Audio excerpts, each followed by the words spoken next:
Welcome to the Cal Park Bros podcast. I'm your host, Terrence, and with me is my co-host, Jason, calling in from the Bat Cave in Indianapolis.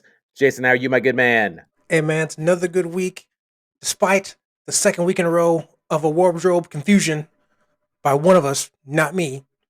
Hey, I'm ready for this show, ready to get it started so I can start editing as I always say. But anyway, yeah, let's get into it, bro. Thank you for listening. This is episode 40 of the Cal Park Bros podcast. For the uninitiated, Cal Park Bros is the podcast to hear. We are a weekly podcast for fans of culture, current events, sports, life, and entertainment. And as always, we're your hosts, Terrence and Jason, and every single Thursday, we bring to you a brand new episode where we discuss the current events of the day, sports, and athletes we love. And even some of the athletes we loathe. No matter the topic, you can expect a brutally honest and fun exchange of snark while learning through the lens of our 30 years of friendship that originated in Calumet Park, Illinois. And folks, for more Cal Prop Bros content, be sure to connect with us on Facebook, Instagram, Twitter, YouTube, and TikTok for more behind the scenes of the Cal Prop Bros show and just to engage with us every single day. But also don't forget that the Cal Prop Bros podcast is available to listen and subscribe for free wherever you listen to podcasts. Like us, love us, share us, follow us, and folks, if you like us, hell, why wouldn't you? That's right, folks. Like Terrence said, we are the podcast to hear and watch. So make sure you're living it, loving it, and doing it. Yes, sir. All right, kicking off the first segment. I was actually doing some research on this last week, and I was waiting for the second shoe to drop, so to speak, or rather, the second visa decision to be made, and that is for one Novak Djokovic being effectively disqualified and not being able to participate in the Australian Open because of excuse me, not being able to participate in the Australian Open due to his vaccination status.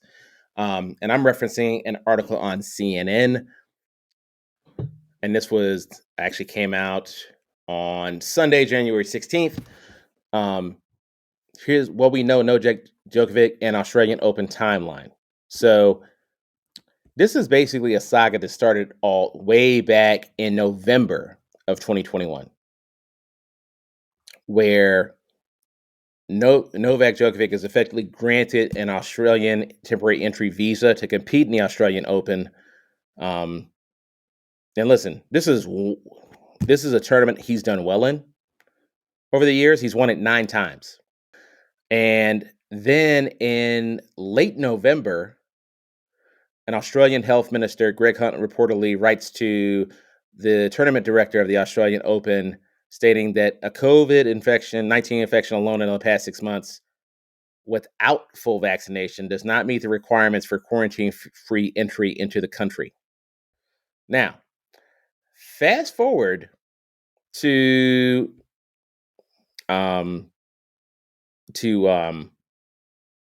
January 6th, which is ironic because yet another day of January 6th with drama.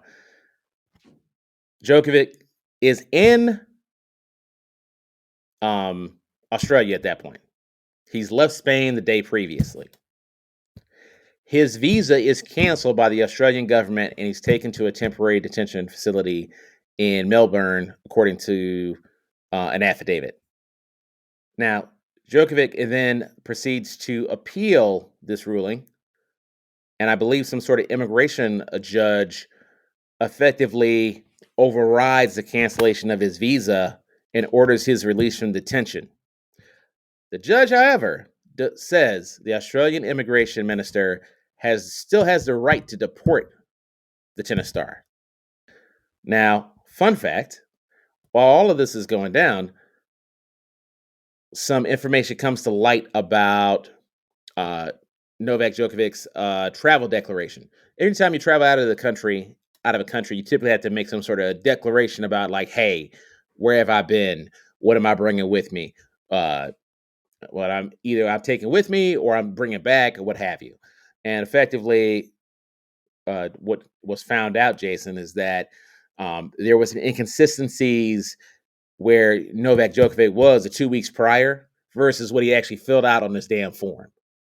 So, long story short, turns out that visa is then rejected a second time, and he effectively takes a flight out of Australia. And he is effectively not going to defend his title because he won the last time they had this tournament.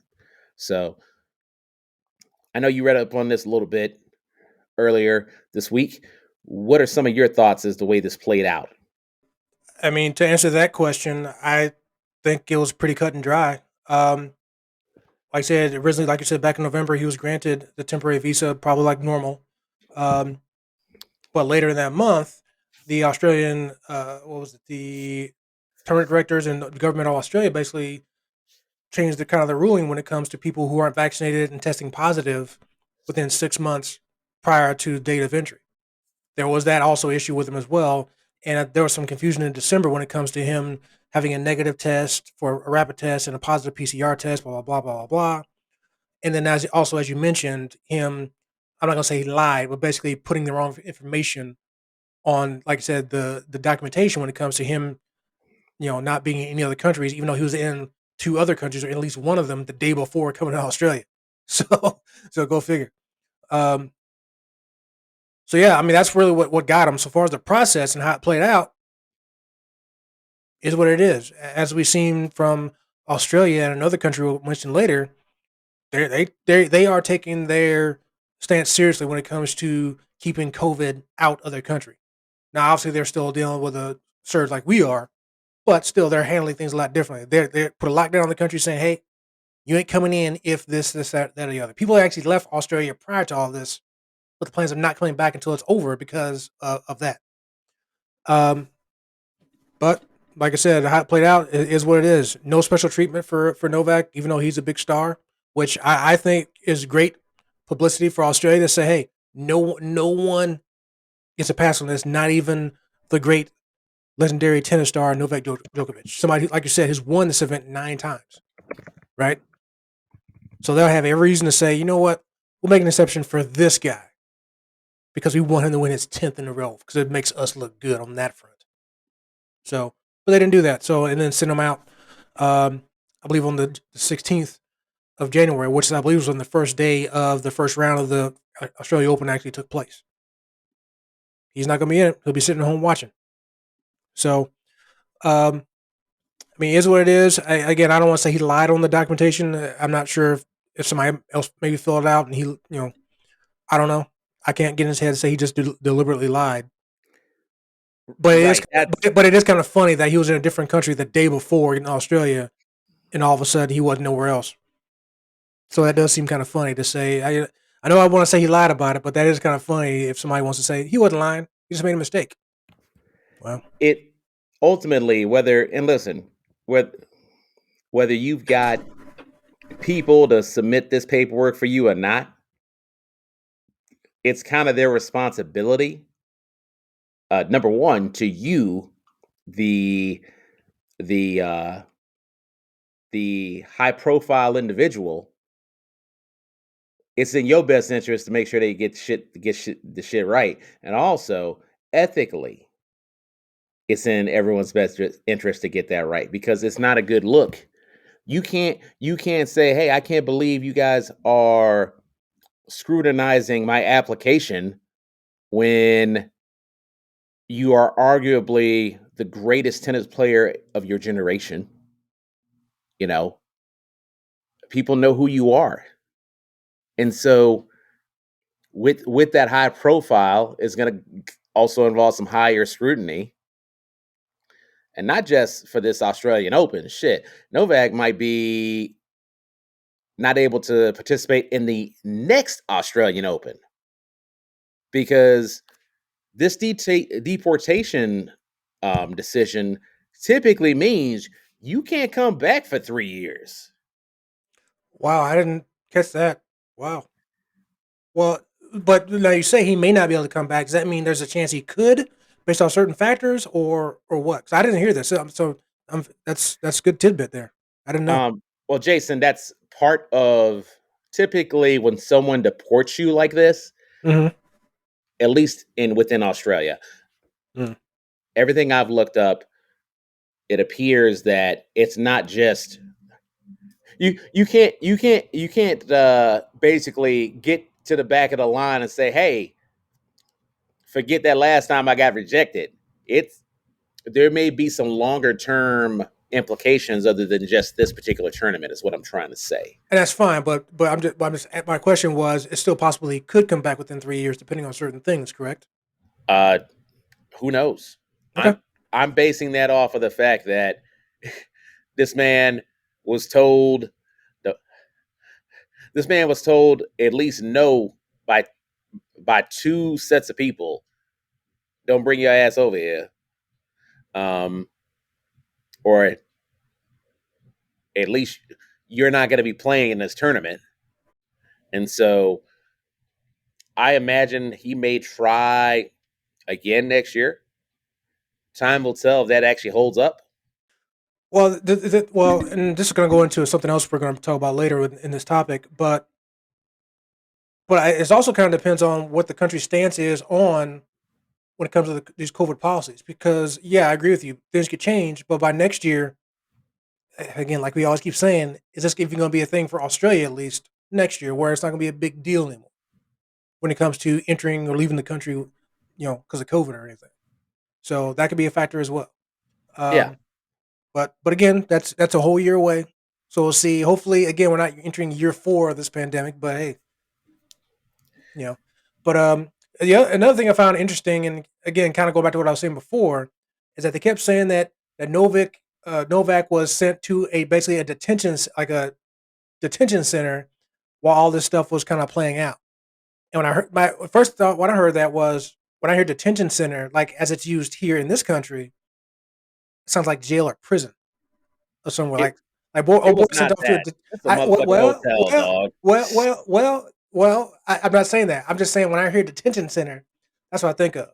I mean, now granted, this could be based off certain other things, but I found another article from CNN stating that according to Novak's mother, who she talked to, was saying that he's being treated like a prisoner.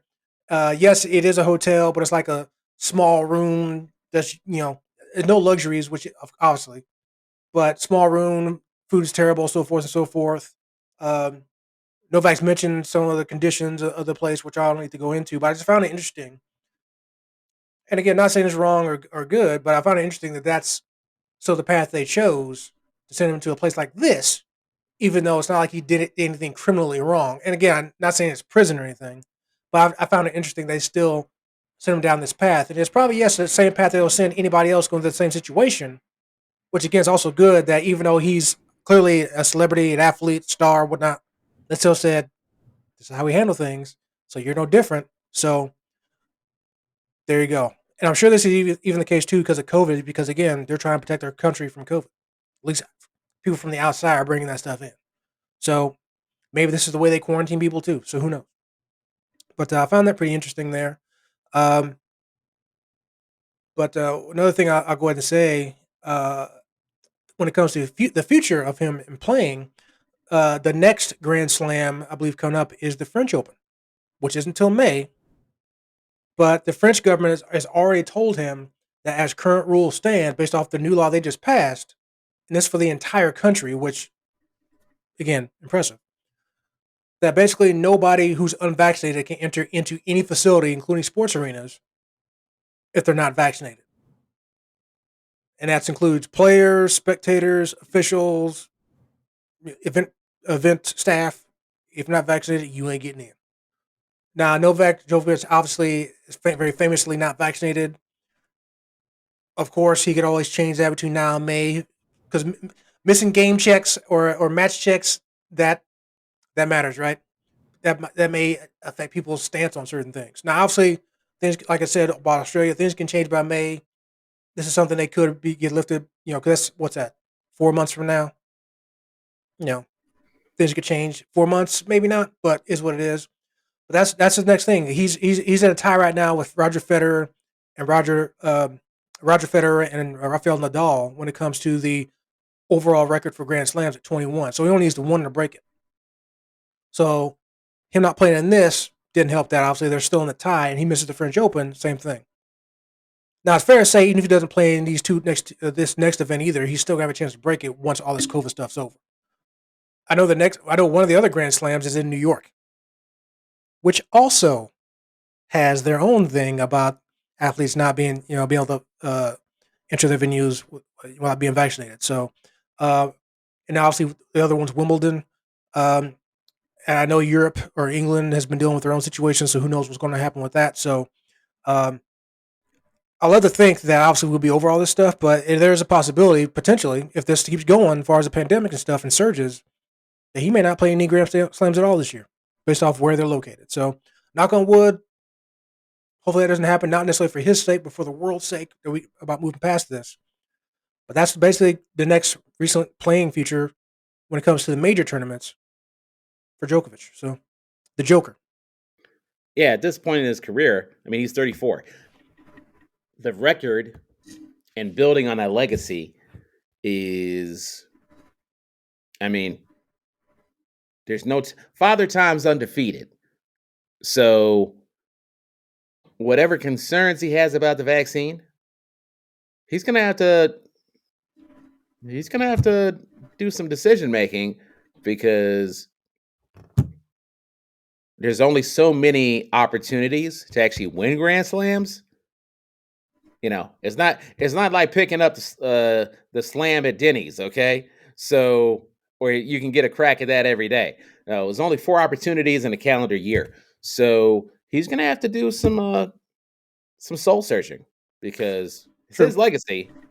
But it damn sure his decision. He 100% if he's gonna be playing these tournaments. So, well, but at the same time though, too, and obviously it's up to him, and I don't want to go back and forth on this because this could be a whole different subject. But it depends on how he looks at it. He could always say, you know what, I got 21, I got plenty of money, I'm happy with that. I don't care about missing these next 4. If it's the opportunities to play, available to play next year, I'll deal with it then. But he totally cares. It's just the question is balance. What do I care about more? My stance against the vaccine or playing this year for these records and my money? So we'll see. Yeah, there is a financial impact, both for the player and also for the hosting country in the tournament. Australia said no to a fuck ton of money because arguably the best player in the game is not going to be playing in it. There's something to be said for that stance because especially since it's a countrywide thing, and I know why it can't happen here, but that's impressive. The fact that they can get the whole country law or mandate to take care of that, whereas obviously we're never going to be able to do it in this country because of states' rights. But is what states' it is. rights, states' rights. Yeah, exactly. Yeah, there's a variety of reasons why that would never happen here in the States. But yeah, my main point, Jason, was simply stating that the Australian Open tournament, they made a principled stance. It was not about the money, because if it was only about the money, we would have called them fucking crazy to not allow him to play. So there is something about making a principled stance. In spite of the fact there is going to be some financial fallout from that. And I don't think that can be understated here, or at least on this show. All right. That concludes our first segment on Novaks Djokovic. Coming up next, we're discussing Joe Rogan getting into hot water yet again. Coming up next on Cal Park Bros.